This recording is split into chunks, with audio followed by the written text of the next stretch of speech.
I watched someone finally confront their abuser at a family dinner, and everyone ended up siding with the abuser. My girlfriend invited me to Thanksgiving at her parents' house. I'd been dating Emma for 8 months, and this was my first time meeting her entire family. She seemed nervous the whole drive there, gripping the steering wheel so tight her knuckles turned white. "You okay?" I asked. She forced a smile. "Yeah, just haven't seen my uncle in a while." We pulled up to this massive house with cars lining the driveway. Inside, it was chaos. Kids running around, football on TV, the smell of turkey filling every room. Emma's mom hugged us both. Her dad shook my hand, and her grandmother immediately started asking when we were getting married. Then I saw him. Emma's uncle walked in through the back door carrying a case of beer. He was tall, probably mid-50s, with this booming voice that commanded attention. Everyone stopped what they were doing to greet him. Her mom actually squealed and ran over for a hug. I felt Emma go rigid beside me. "There's my favorite niece," he said, walking straight toward us. Emma took a step back. I noticed it. Her mom noticed it too, but she just laughed it off. "Emma, don't be rude. Give your uncle a hug." Emma's hands were shaking. "I'm good. Hi, Uncle Richard." He spread his arms wide anyway, forcing her into an awkward side hug that lasted way too long. I watched Emma's face during it, eyes closed, jaw clenched, like she was waiting for it to end. When he finally let go, he clapped me on the shoulder. "You must be the boyfriend. Taking good care of my girl?" Something about the way he said, "my girl," made my skin crawl. Dinner was loud. 30 people crammed around tables talking over each other. I sat next to Emma,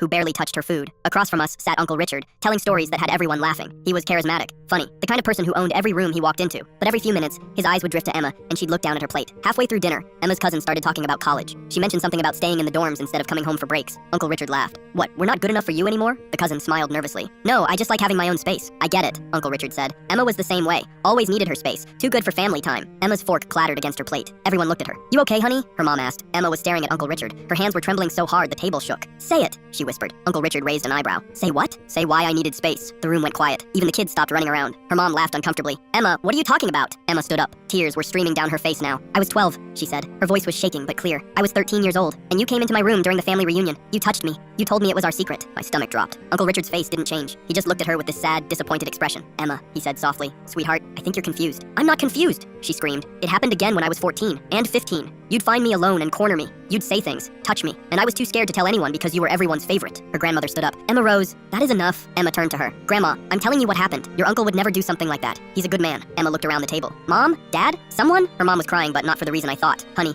Uncle Richard has been through a lot. His wife just left him. You're not yourself right now. Maybe we should talk about this later." Emma's dad nodded. "Your mother's right. This isn't the time or place." I couldn't believe what I was hearing. Emma just told her entire family she was molested, and they were worried about the timing. Uncle Richard stood up slowly. He walked around the table to Emma. "I forgive you," he said. Emma's face crumbled. "You're clearly going through something," he continued. "And I know you didn't mean to hurt me like this in front of everyone, but I forgive you." Her aunt started nodding. "That's so gracious of you, Richard." Her cousin added, "Emma, maybe you should apologize." I watched Emma look around the table at all these people she'd known her entire life, people who were supposed to protect her, and they were all looking at her like she was the problem. She grabbed her purse and ran out. I followed her to the car. She was sobbing so hard she couldn't breathe. "They didn't believe me," she kept saying. "They didn't believe me." I held her in that driveway for 20 minutes while her family stayed inside, finishing Thanksgiving dinner like nothing happened. Through the window, I could see Richard laughing at the head of the table. Emma hasn't spoken to her family since. It's been 3 months. Her mom keeps calling, asking when she's going to apologize to Uncle Richard for ruining Thanksgiving. She blocked all their numbers last week.